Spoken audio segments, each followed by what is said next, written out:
Hello everyone, welcome to Legacy IAS Academy.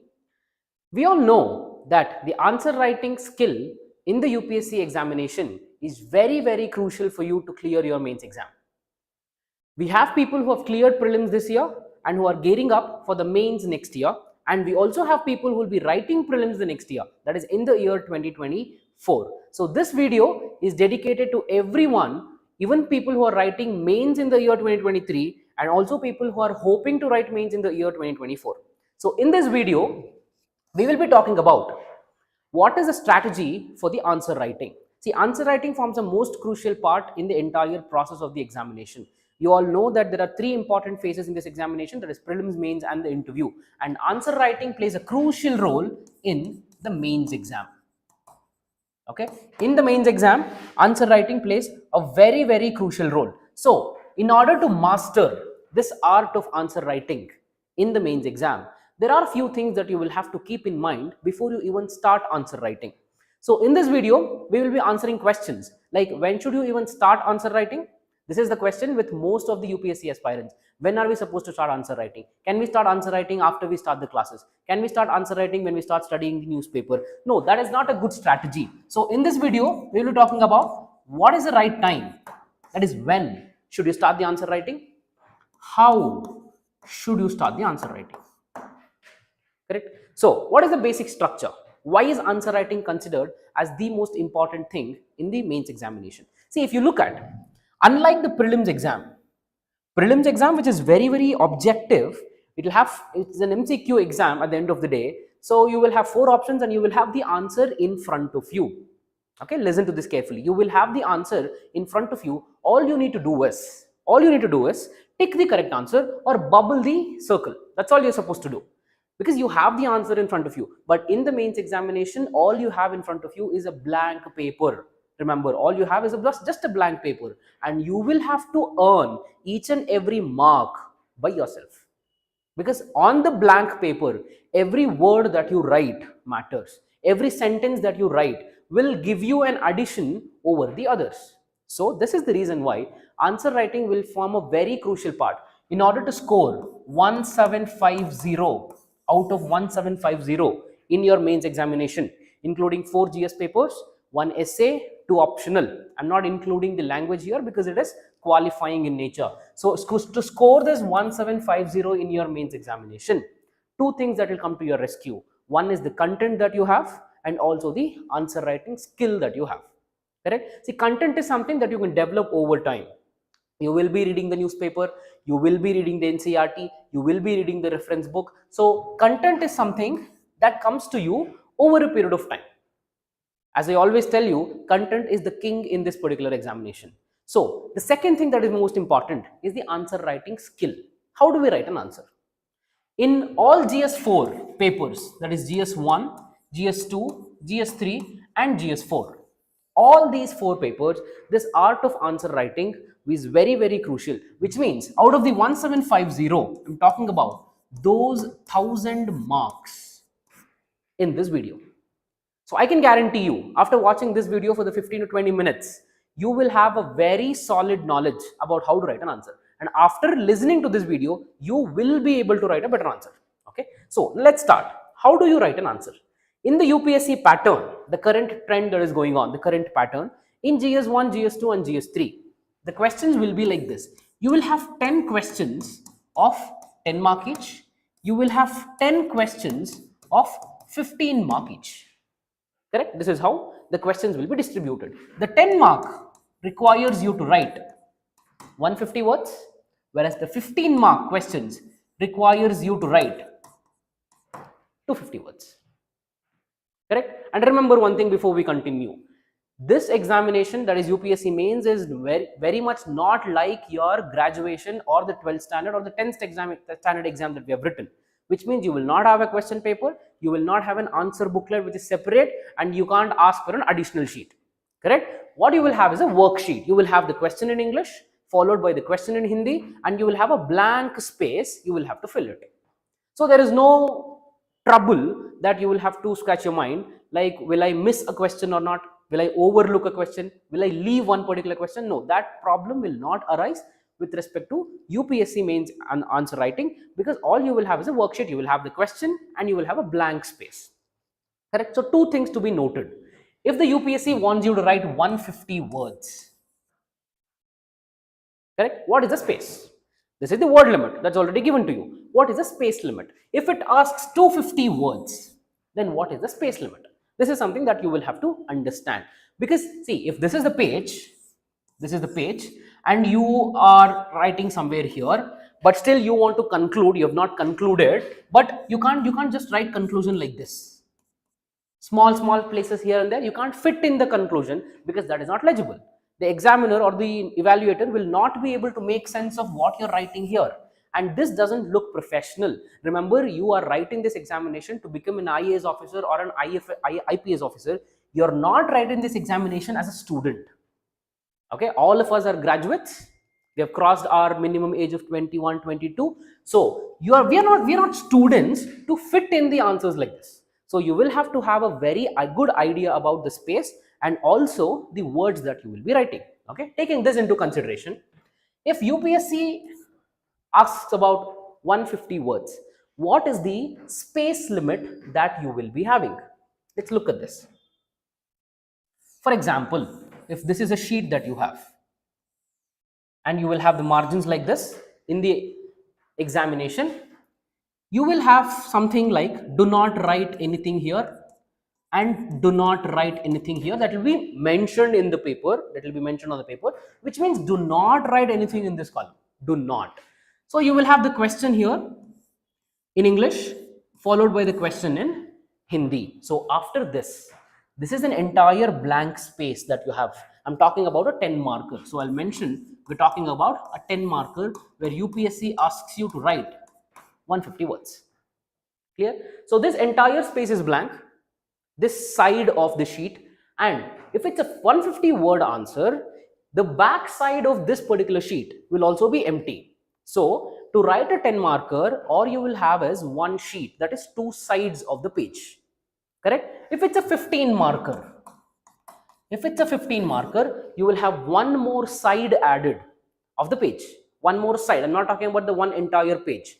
You will have this, you will have the back side of this particular page, and you will also have one more side of a different page, which means you will have three sides to fill.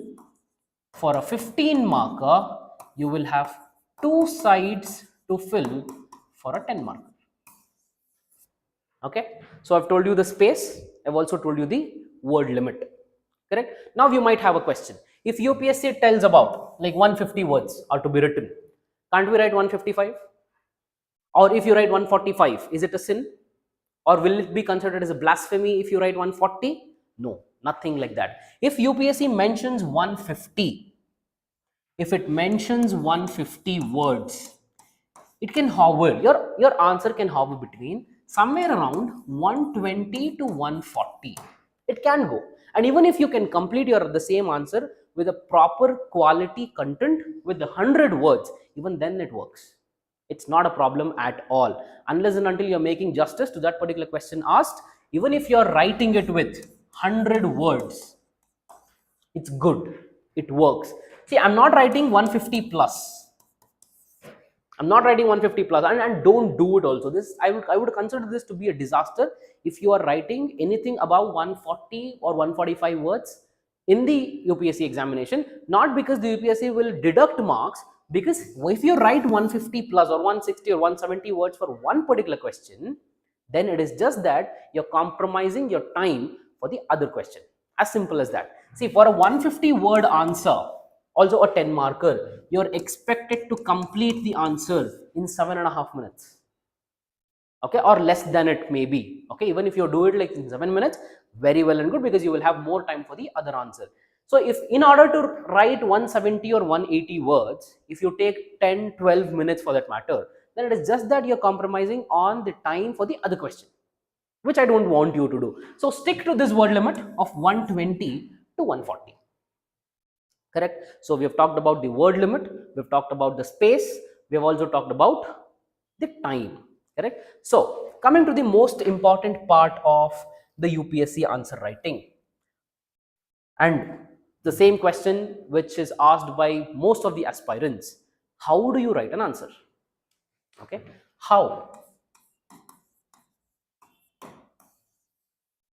How? Okay, what is the procedure? Do we have some format? What is the model answer? Why is it a perfect answer? So these are the common questions that I get at the Legacy IAS Academy by a lot of aspirants. So answering this question of how do you write an answer is that, see, answer in the UPSC mains exam, every answer, whether it's a 10 marker or a 15 marker, should contain three important topics. One is the introduction, second is the body of the answer, third is the conclusion. Correct? Introduction, body of the answer, conclusion. See, let's take a 10-mark answer for that example. 10-mark answer and also a 150-word answer, let's consider. A 150-word answer and a 10-marker. You should have an introduction, you should have the body of the answer, you should also have the conclusion. So now, one more question. How big should the introduction be? How big should the body be? And how big the conclusion be? Correct? So it's a simple math that comes into picture here. If it's a 150-word answer, 150-word, I would say, it's a 150-word. 2/3 of the word limit, 2/3 of the word limit should be the body of the answer. Which means, what is the 2/3 of 150? 100. So 100 words should be your body of the answer. Getting my point? No. Now what is the remaining? 1/3. 1/3 of the word limit, that is 50. 1/3 of the word limit is 50. 1/3 should be both intro and conclusion combined, which means 50 words for both introduction and conclusion put together. So you will have somewhere around 25 words for introduction and 25 words for conclusion. So if it's 25 words of introduction, it will be 2 to 3 sentences. It will be 2 to 3 sentences. Again, if it's a 25 word conclusion that we're talking about, it will not be more than 4 lines or 3 sentences. Now, summarizing the entire mathematics. Okay, if you want me to summarize the entire thing, introduction should be 2 to 3 lines or maximum 3 sentences. Conclusion, exactly the same dimension as the introduction. It should be 2 to 3 lines or maximum 3 sentences. Done. So with conclusion and the introduction, we have covered 50 words in the answer, 25 words each. Now, the most important thing, body of the answer. See, body of the answer should have 100 words for a reason, because every mark that the examiner will give you for this particular question will be based only on the body of the answer. Which means, using these 100 words, you will have to gain maximum marks out of 10. So using these 100 words, you can gain 6 marks, you can gain 7 marks, you can gain 6.5, you can also gain 2 marks. That's up to you. That's up to your content and the way you put across. So you have 100 words to gain 10 marks. Now you can have one more question. If at all, using these 100 words we have to earn 10 marks, then why are we even writing introduction and conclusion? Possible question. Remember this. Introduction and conclusion will not contain any mark. Examiner will not give you mark because you have written a good introduction or you have written a good conclusion. Okay, which means introduction and conclusion will not carry mark. Then why should you even write? Because if you don't write it, then examiner can cut marks. See, that is the irony. If you don't write it, then he can cut marks, and he won't give you marks if you have written it. So keep it limited. Why do you want to waste a lot of time and also the word and also the space for something that you are not getting marks?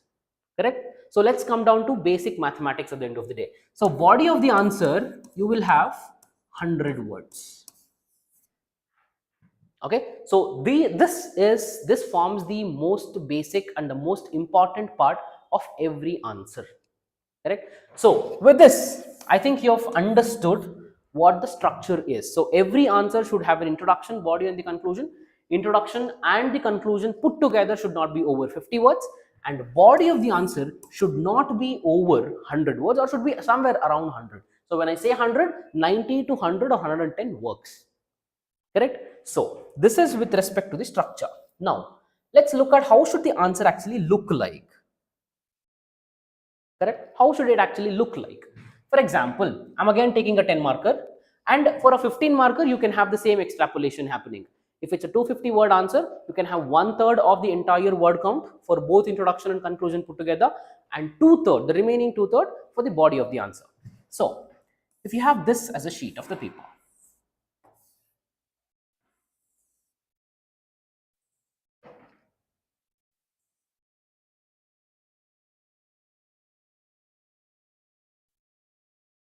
let's consider this to be the UPSC answer sheet. UPSC answer sheet. Now, how should your answer look like? If it's a 10 marker, how should it look like? You will have the question here. You will have the question in English. You will also have the question in Hindi. Done. Correct? Now, you will start your answer from this point.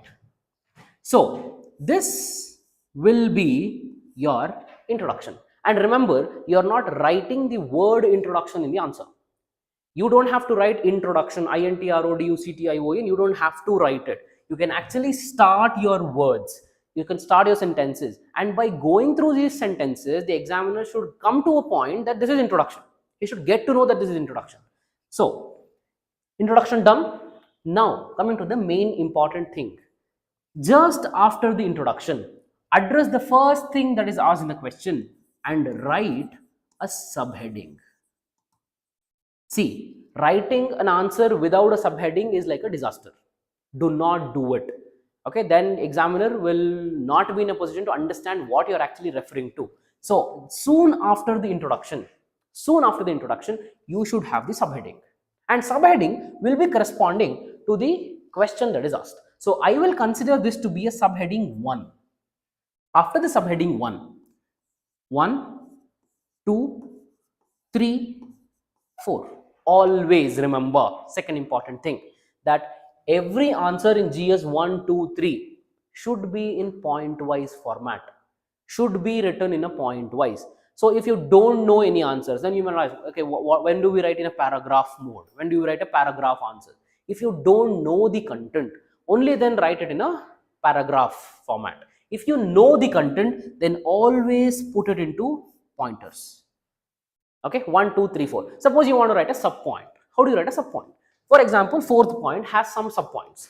So this is the fourth point. You have written the fourth point and write 4.1, 4.2, 4.3 subpoints. Look how professional it looks like. 1, 2, 3, 4, 4.1, 4.2, 4.3. Correct? Do not use any such notations in your answer. Do not use any such notations. Just compare those notations with the number. This looks more professional. This looks more good. Okay, always prefer this. Then you will have a subheading 2. If at all there is second component in the question. The question talks about the first component and also you have the second component. So the second component will be the subheading 2. Correct? So after the subheading 2, the same notation. 1, 2, 3, 4. Four pointers. We will have 1, 2, 3, 4. You have written the introduction, you have written the subheading, there are 4 pointers and you also have the subpoints.